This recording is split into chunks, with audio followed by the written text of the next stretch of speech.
النبيين سيدنا الممجد بشير المصدق المصطفى الأمجد محمود الأحمد أبي القاسم محمد وعلى أهل بيته الطيبين الطاهرين المعصومين ولعنة الله على الظالمين من الأولين والآخرين. أما بعد، فقد قال الله سبحانه وتعالى في كتابه المجيد وفرقانه الحميد وقوله الحق: بسم الله الرحمن الرحيم. الذين يتبعون الرسول النبي الأمي الذي يجدونه مكتوبا عندهم في التوراة والإنجيل يأمرهم بالمعروف وينهاهم عن المنكر ويحل لهم الطيبات ويحرم عليهم الخبائث ويضع عنهم إصرهم وأغلال التي كانت عليهم، فالذين آمنوا به وعزروه ونصروه واتبعوا النور الذي أنزل معه أولئك هم المفلحون. آمنا بالله، صدق الله العلي العظيم. صلوات على محمد وآل محمد. اللهم صل على محمد وآل محمد. Awaited Savior of humanity, Imam al-Mahdi alayhi salam, my respected brothers and sisters, Assalamu alaikum jami'an wa rahmatullahi wa barakatuh. Welcome to our fourth discussion in our series entitled Decolonizing the Muslim Mind. In our previous discussion yesterday, we spoke about the centrality of our series, the verse which says, Bismillahir Rahmanir Rahim, the mission statement of Rasulullah is وَيَضَعُ عَنْهُمْ إِصْرَهُمْ وَأَغْلَالَ الَّتِي كَانَتْ عَلَيْهِمْ. Rasulullah must remove the burdens from people and break the shackles of society. We stated that to remove the burdens refers to the practices of the previous communities, the religions of prior, and the way in which they had misunderstood their religion, the way in which they would practice things that were not correct and adopt it for themselves as religion. The outcome of this, of course, would impact the way in which people practiced their religion. They would ascribe things to divinity when it was not actually from Allah subhanahu wa ta'ala. When it comes to breaking the shackles, we mentioned that this was not particular to religious aspects. This was the way in which society and its culture conditioned the people of the Hijazan community. So for example, they used to bury their daughters alive. And as a result, the way in which people just grew up into the society was they would also bury their daughters alive. People, instead of settling their own debts that they had lost out of gambling, they would sell their own family members into slavery and prostitution. Because this was the norm of the society, people who grew up practicing this because that was what they were used to seeing of the society. The Holy Prophet of Islam sallallahu alaihi wasallam had to break those shackles of the culture that was within the society. This was the headline. This was the overriding general mission of Rasulullah. This evening, inshallah, we want to look again at the Holy Quran and ask, how did the Holy Prophet of Islam perform this action? Now, for those of you who were here yesterday, you will remember that I set this as a homework for all of you to reflect on, to think about for yourselves, how did Rasulullah perform this action? Did he sprinkle magic dust upon the people of Hijaz and they just believed in whatever he said? Did they not object to his ideas? Did they not challenge his ideas?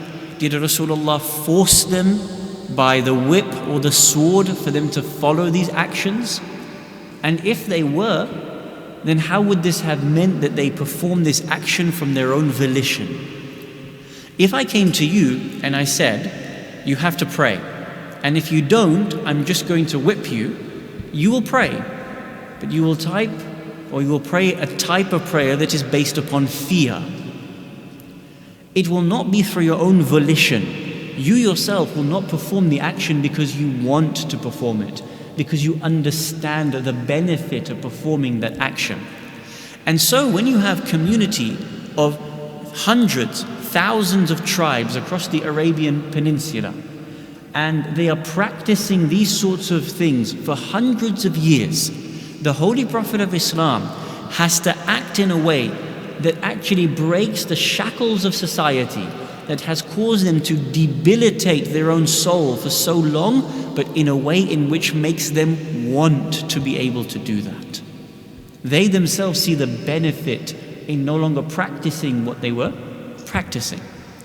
Now, we have to understand what the context of the society was like, and understand that because it required the Prophet to be able to help break those shackles, it also required for people themselves to want to break shackles. If Ali ibn Abi Talib, salawatullah wa salamuhu alayhi, was to stand for 1,000 years in front of Muawiyah ibn Abi Sufyan, Muawiyah could not change unless Muawiyah himself wanted to change. If Rasulullah sallallahu alayhi wa alihi wasallam was to stand for 1,000 years in front of Abu Jahl, and no matter how much he preaches to him, Abu Jahl cannot change unless he himself wants to see the value of that change. If Aba Abdullah al-Hussein salawatullah wa salamuhu alayhi was to come in front of Yazid for 1,000 years, Yazid would not change until Yazid himself wanted to change. That's a human principle. Similar to you and I, we will only adopt what we are ready and by our own volition wanting to adopt in terms of the heart and its own progress. The people of the Hijazan community, yes, they needed someone to help the process of breaking the shackle, but as much as Rasulullah had to come to them, you also needed those individuals to want to live a different way. Now, there were some that didn't want to change, and we obviously know who they were in history. But the majority of people were looking for change, and this is an important factor in the movement and evolution of a society. Think about it from this perspective. Break the society down into demographics. So, for example, if we say the Hijazan community, it had women, it had, for example, slaves, it had, for example, tribes. We mentioned yesterday, look at how each of these blocks of society were living. When a mother had a daughter, it was to be snatched from her and buried alive. Why? Because of fear of not being able to financially support a child. Because women were so mistreated in the society that parents didn't want girls to grow up into that society. So now imagine if you were a woman 1400 years ago, and a man by the name of Rasulullah Muhammad sallallahu alayhi wa alihi wasallam comes. What does he do now? He begins to speak about the revolution of Islam and the way in which Muslims and human beings should see women in the community. For example, yesterday they were being buried alive. Yesterday, women, na'udhu billah, were being prostituted out in their own families. Today, Rasulullah comes into the very same society and says, man and woman are equal before Allah subhanahu wa ta'ala. In fact, Jannah lies underneath the feet of your mother. The best of men are those who treat their wives best in the eyes of Allah subhanahu wa ta'ala. The discourse shifted. Yesterday, women were treated as nothing. Today, Rasulullah elevates the station of a woman to a sanctified place. Who do you think gravitated towards the mission of Rasulullah? Women. They flocked towards Rasulullah, realizing the benefit of this religion for them. Then, Rasulullah comes, for example, to slaves. The slaves, by and large, were black people. They were looked down upon. Black was less than white. Black was less than light skin color. Slaves were not entitled to anything. They had to live and die in servitude of masters that were the most oppressive type of masters. Rasulullah came to those very same people and said, black and white are equal. Inna akramakum indallahi taqakum. Most surely the most honorable in the eyes of Allah is the one with the most God consciousness. Then he went and tried to free slaves. If you are a slave, you have rights to education. If you are slaves, you have right to be able to own your own property. The best thing we can do is cultivate equality within society. Let us remove slavery slowly over a period of time. Who do you think flocked towards Rasulullah? Slaves. He went towards tribes. Tribes were warring with each other. They were fighting for hundreds of years without stop, to the extent that their resources were depleted. The people in their families were being butchered. And he said, you are brothers of each other. You should share things between each other, not see each other as enemies. You are one under the bridge of Allah subhanahu wa ta'ala. Who do you think flocked towards Rasulullah's mission? The tribes. So here the first thing that needs to be understood as to how Rasulullah broke the shackles is that he understood the needs of society very, very well. How did he do this? How did he understand? Theologically, you can argue that, well, he's a prophet. And so he's endowed with all of this knowledge. And so all he has to do is just start talking and everybody would, begin to understand what he's saying. According to Ayatollah Jaffer Subhani, may Allah grant him the longest of lives, in his book The Message, Ayatollah Subhani says, Rasulullah would go up to the mountains, to Ghar Hira, and he would sit in that mountain and he would ponder upon his own society. He would think for hours about his society and the way in which his society was. He would try to understand pertinent issues. If I was to start my movement, who would object to me and who would flock towards me? When they object, why might they object? And what will be my responses to them? When I see people gravitating towards my mission, how will I then treat them? How do I get the best out of those people that are going to come towards me? Those people that are going to oppose me and try to fight me, how do I get the best out of them at the very least? This was an aqli movement, according to Ayatollah Subhani, that Rasulullah himself genuinely thought about these things and tried to understand it for himself. When you and I go through this series and we talk about the colonization of Islam today, and we start talking about society and the way in which society is, the only way you and I can begin to change society is if we actually understand the reasons as to why society is the way it is today. If we just grow up and we just become on autopilot, and after 60 years, 70 years, we pass away, and we still haven't understood the reason why society makes me think the way I think, makes me act the way I act, what have we been doing for 70 years of our life? How can we not understand the strings that pull the puppet? This is what Rasulullah had to do at the beginning of his movement to liberate Mecca and Medina.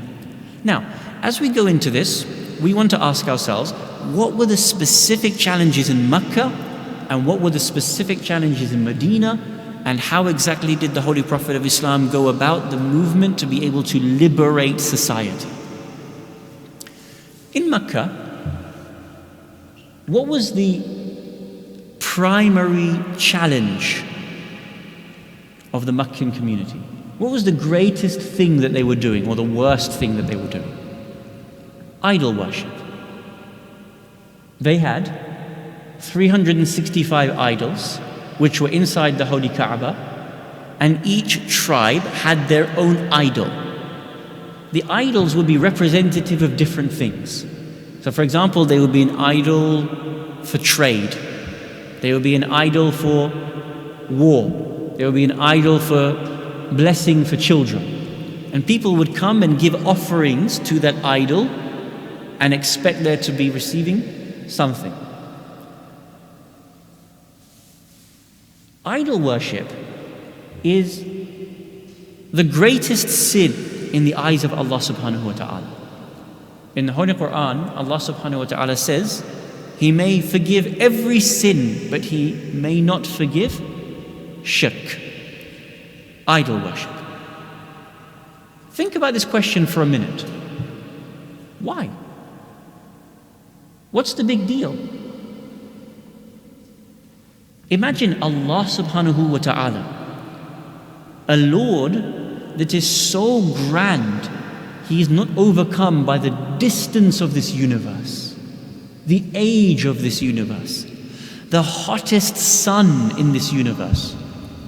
You and I can't even stand outside in the afternoon sun of the Dubai heat for 20 minutes. Allah subhanahu wa ta'ala is not overcome by any of these things. He's not affected by any of these things.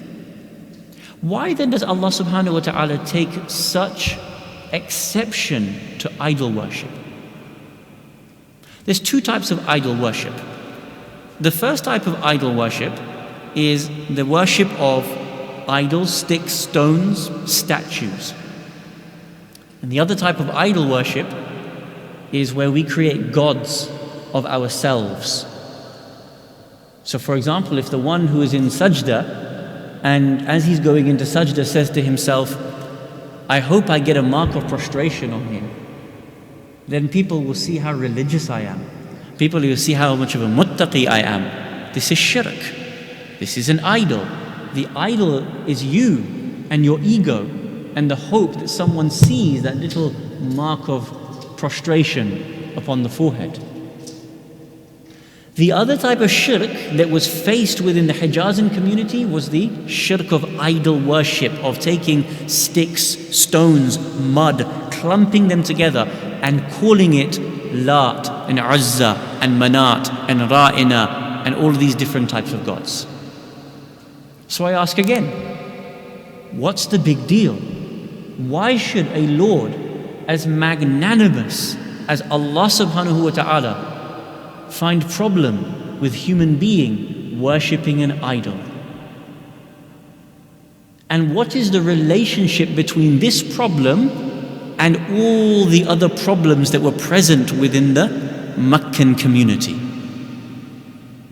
The problem with idol worship is this. Idol worship of sticks and stones and mud is an intellectually debilitating disease. It restricts the thought process of the human being and does not allow the human being to rationally think about his or her own duties. Let me explain. Let us imagine this mic that you can see here is an idol. Let us call it Lat. Remember we said there was different gods, Lat and Uzza and Manat and Ra'ina and so on and so forth. Imagine this is Lat. So what happens is, we get sticks and stones and clump of mud and different things and we put it together and we put it here and we say, it's my God. And I begin to worship it. And I say, oh Lat, I am going on a journey. Please bless me that I come back with lots of trade and I'm successful in my trading business. What is wrong with doing that? The problem with that is that it shackles the mind, the intellect, in such a way that one clearly is not thinking rationally. If you can make something with your own hands and then claim that it is God, that it has power over you, surely there is something wrong with your intellect. Correct or not? If I make this with my own hands and then I convince you that this is your God, and then you have to come and bring silk and brocade and sheep and camel and horses and sacrifice to this thing in order for you to have a benefit within your own business, for you to believe that there is something not working rationally inside here. How can someone create something with their own hands and then believe it has power over them? But yet this is what they were doing within Mecca. Now, what is the logical consequence of something like this? If I've managed to constrict your intellect so much that makes you think that that's your God that you built with your own hands from sticks and mud, if I've made you worship this, give away your own wealth to this, if I've managed to make you do that, by God, I can make you do anything else because I've already shackled your intellect so far. If now the practice in the society is for you to have a girl, a daughter, and then bury her alive the next day, because I've already shackled your intellect so much, you will not question me when, as a society, I tell you, now go and bury your daughter alive. Can you see that? If as a society, I've already managed to make you believe that this is your God, and tomorrow I tell you, when you've lost your gambling bets, go and take your own niece or go and take your own daughter and sell her into prostitution for paying off your gambling debts, you will not question this as practice as a society, because I've already made you think the way in which you think. So what did Rasulullah have to break first in Mecca? He didn't go to the conclusion of the problems. He didn't go to them and say, stop burying your daughters alive. He would have been dealing with the symptom of the problem. He didn't go to them and say, stop performing tawaf of the Kaaba naked. This would have been dealing with the symptom of the problem. He needed to open their intellect, their aql that had been shackled for so many centuries. And once he broke that shackle, then they would begin to think for themselves and begin to understand their own responsibility as human beings. Subhanallah. How much of a genius Rasulullah was to understand his own society and the problems that they had and the way in which those emanated from their conception and the way in which they ultimately molded the society to practice the way in which they were practicing. And so, of course, at the very beginning of the mission, he would say certain things of very elementary nature. For example, he would say, قُولُوا لَا إِلَهَ إِلَّا اللَّهِ تُفْلِحُوا. Just say La ilaha illallah and you will be successful. Think about that. Today, you and I have a very rich theology. La ilaha illallah, Muhammadan Rasulullah, Aliyun Waliyullah. Then our theology goes into issues of isma. Our theology goes into issues of malaika. Our theology goes into issues so deep. Rasulullah didn't start with that. To break that first shackle that was constricting their thought process. قُولُوا لَا إِلَهَ إِلَّا اللَّهِ تُفْلِحُوا. Just say La ilaha illallah. Just say there is one God and that is sufficient for you, because that will break the shackle that has been placed upon you for centuries by virtue of what you have been doing. This man is a genius. There is a hadith in Usul al-Kafi, in one of the earliest hadith, like in the very first chapter about aql. And the hadith says that the prophet of his community, his rationality, his aql, his intelligence is greater than the whole of his community put together.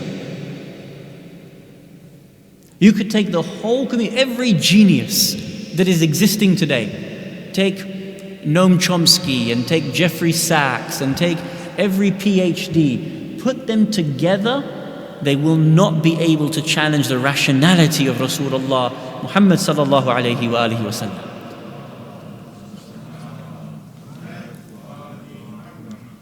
Now this challenge about breaking this first shackle upon the people of Mecca wasn't always reacted to positively. Some people couldn't understand it. So for example, one of the ayat of the Quran was revealed in order to capture a moment of how they reacted to Rasulullah in Mecca. This is very important. When you read the Quran, immediately when we come across ayat, we should be thinking, Why did Allah subhanahu wa ta'ala wish to eternalize this ayah for the whole of humanity to read? We only have 6,500 verses. Why not tell me more about what happens in the womb? Why not tell me more about Ahl al-Bayt alayhim salam? Why not tell me more about what happens on the Day of Judgment? Allah subhanahu wa ta'ala can reveal any type of ayah. Why reveal an ayah capturing the aqwal, the discussions, the sayings of the Meccan community? In order to show us the thinking and the reaction of the people at that time to the mission of Rasulullah. One ayah says, Bismillahir Rahmanir Rahim, Aja'ala alihatan ilahan wahida. When Rasulullah said, break these idols, change them to one God, they would speak among themselves and they would say, does this man make our gods multiple into one God? What a strange thing this is for us. Now again, think about it. Why would Allah subhanahu wa ta'ala capture that moment? Yes, for the people at the time, Allah subhanahu wa ta'ala's revelation showed them He is listening, He's not absent to your private discussions about what Rasulullah is bringing. And so they saw revelation happening. Fine. What about for me and you when we look back into history and we begin to see the way in which the community responded to Rasulullah? What was the problem? The problem was this. As it began to make sense to some people not to worship something that they had built with their own hands, there were some people that through this process of liberation, they felt that they were going to lose out something by it. What were they going to lose? They were going to lose their power over the community. And so they objected to Rasulullah because the moment people gravitated towards him, the structure of society would change and the format of tribes having power and chiefs of tribes having power, that structure of society would no longer be the same. So who was being threatened by the revolution of Rasulullah, the chains that he was breaking on the mind? Don't live like this. Who was being a threat? The chiefs of the society. Now of course, they weren't really a threat. Rasulullah sallallahu alayhi wa sallam was going to give them great things in dunya and akhirah. Whatever they were to have lost in dunya, they would have gone and got an exponential, unconceivable amount in akhirah. But they felt threatened. Slaves who we had power over are now coming to Rasulullah. Women who we used to be able to exploit freely are now coming towards Rasulullah. We need to stop this man before he continues to shape the fabric, change the fabric of our society altogether. Abu Jahl, Abu Lahab, Umayyah ibn Khalaf, Abu Sufyan, all of these individuals felt threatened because their position as the chiefs and the heads of these societies was going to completely be changed. Now, what in particular was the problem with this? How was their society going to be so dramatically changed that Rasulullah would have shifted the way in which the Meccan society practiced? As we mentioned earlier, the form of idol worship was you would give a particular gift to, or a sacrifice to the god that you sought from. For example, if this god here was the god of trade, you would come and you would give a gift to this particular idol and say, "Oh Lat, I'm going on the journey, I wish you to bless my journey and give me more, and here is the sacrifice." Now sometimes idols were within the Kaaba and sometimes idols were within the tribe. But even those idols that belonged in the Kaaba still belonged to a tribe. So what would happen? If you wanted to go and give a sacrifice to Lat for the sake of whatever you were seeking, to whom would you give the sacrifice to? What's the idol going to do with it? Nothing. If you give sheep or a camel or a horse or brocades or jewelry to an idol, there's nothing it can do with it. So who benefits? Who takes all of that treasure? Who takes all of that sacrifice? The tribe. Now think about this very carefully. Very carefully. Imagine for a minute, this is Lat, the god of business. I am the chief of the tribe of Lat. Each and every one of you need to go on business, don't you? You're going to go to Syria, and you're going to go to Yemen, and you're going to go and trade. So where do you all bring different amounts of tributes and sacrifices to? To whom? To me. You come and you bring me some silk. You will come and you'll give me a horse. You will come and you'll give me a slave. You will come and you'll give me jewelry. And all of these things will be given to Lat. But really, who's going to hoard all this? Me. I, as the owner of this particular idol, I keep all of those particular things that you are giving to me. I can keep it for myself and I can distribute it to my tribe. Economically and politically, who's in charge? I'm in charge. Every month I get richer because all of you are giving me more and more and more and more sacrifice. And who's getting poorer? You are getting poorer.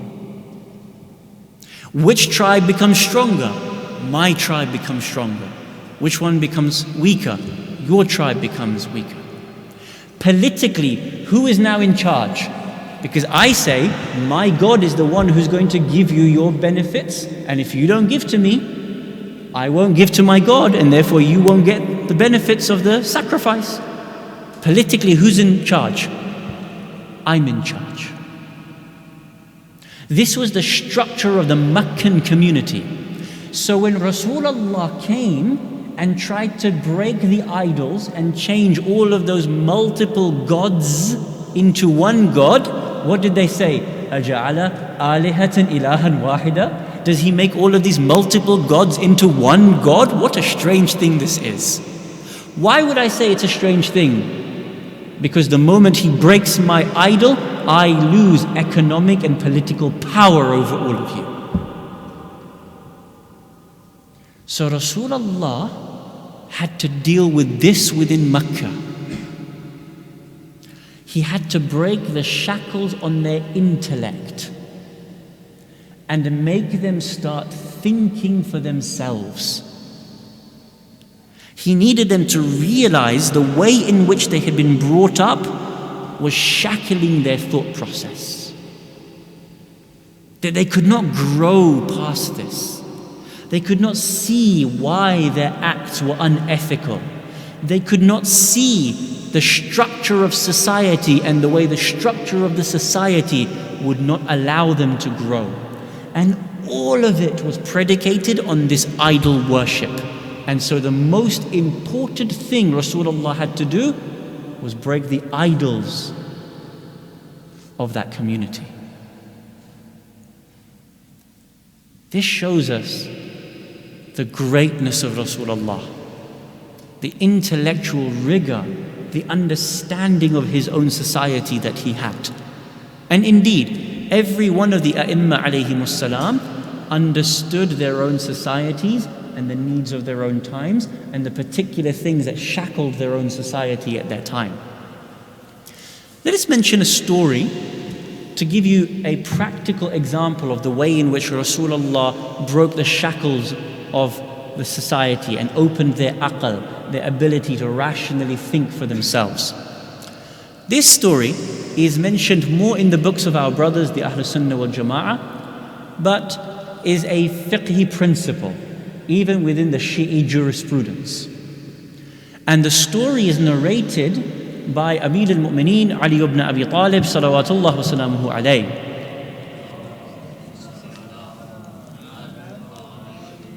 It's a very strange story, and we'll try to contextualize it, but understand the story in light of breaking these shackles that were holding people's minds, where they weren't able to think for themselves, and practically how Rasulullah, as the genius that he was, would go about helping society to think about what their practices were.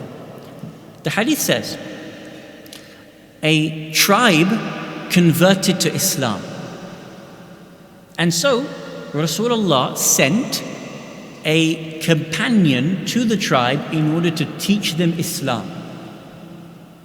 Now remember, Rasulullah knows each and every tribe individually and the types of shackles that are breaking them or holding them that he needs to break for them to be able to progress intellectually and spiritually. So he sends one of his companions. The companion comes and says to the tribe, Rasulullah, your prophet, your leader, has commanded you to do the following. He said, whatever Rasulullah says, we will do it. What does he command from us? The companion said, Rasulullah commands for you to dig a pit in front of your homes, in front of your tribe. Dig a big pit.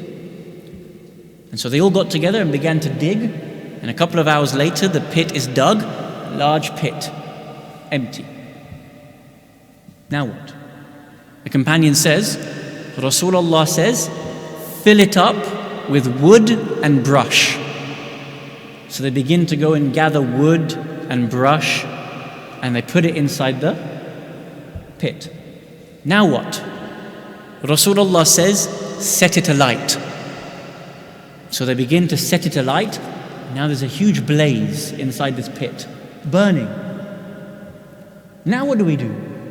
The companion says, Rasulullah commands you all, jump into the fire. This is a hadith. Very interesting, beautiful hadith to understand the Meccan society. Rasulullah says to you all, jump into the fire. What do you think happened? The tribe began to debate with each other. They began to argue. Should we really jump into the fire? Should we not? This is the command of Rasulullah, our prophet. Surely we need to do this.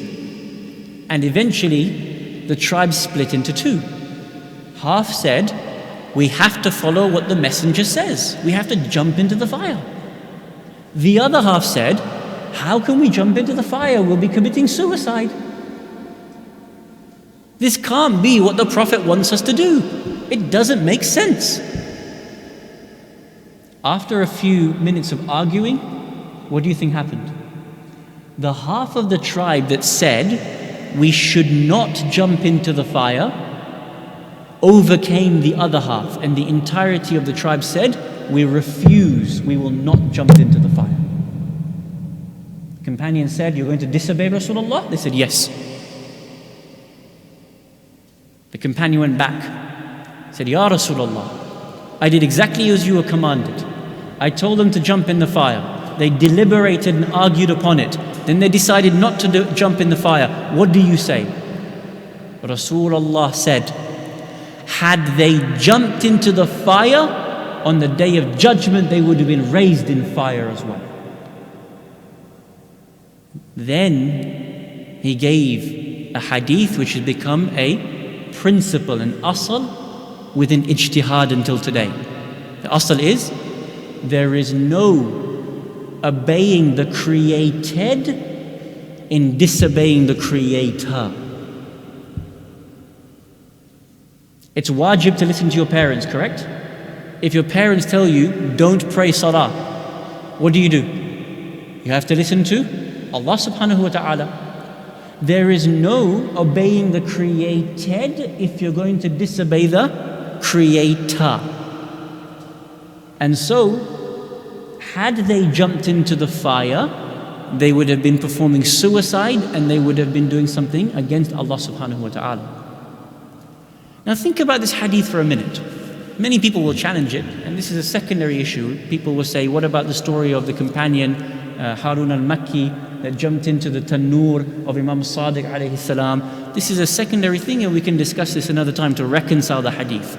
This is a secondary issue and not our topic. We're talking about liberation of Mecca. In regards to this, Rasulullah was practicing upon his community, breaking the shackles of how they were thinking of the time. He wanted them to think logically and not to become blind followers of a system without understanding it for themselves. For hundreds of years, your tribal leaders have told you, bury your daughters alive. You never questioned it. For hundreds of years, they told you, go to war at the drop of a hat. You didn't question it. What are you doing now? You're understanding that a prophet makes you understand things through your own volition. That he makes you do things because you've arrived at the pedestal of understanding why you're doing something. And you're not robotic in what you're doing. I am going to break the shackles on the aql, and through this we will be ready to take you forward into godly practices. Having managed to break these types of shackles upon the people, they were then ready to be able to become such righteous human beings. And inshallah, this will be our topic tomorrow. What happened in Medina? And how did Rasulullah break the shackles specific to the Medinan community, the challenges of them, and most importantly, when Rasulullah took his community from being those who the Quran said, لَعَمْرُكَ إِنَّهُمْ لَفِي سَكْرَتِهِمْ يَعْمَهُونَ. Most surely these are people wandering blindly in their intoxications. And a few years later, Allah subhanahu wa ta'ala said, كُنْتُمْ خَيْرَ أُمَّةٍ أُخْرِجَتْ لِلنَّاسِ. They are the best of people that have been heralded for mankind. How did Rasulullah manage to make those people the best of human beings? He started by breaking the idol that constricted their thought process. Having broken that, he could now help them in the Medinan community to becoming khayran ummah. And this inshallah will be our topic for tomorrow. As homework, I ask you to ponder upon the same question. Think about for yourselves, when you read Quran, when you know about the Medinan society in particular and the challenges there, how do you think Rasulullah dealt with the people of Medina and the challenges therein? And inshallah, you and I will be able to understand closer what the prophetic mission was and how he practiced the prophetic model of liberation and breaking the shackles that are placed within society. Walhamdulillah, Rabbil Alameen, wa salli ya Rabbi ala Muhammad wa alihi at-tahirin.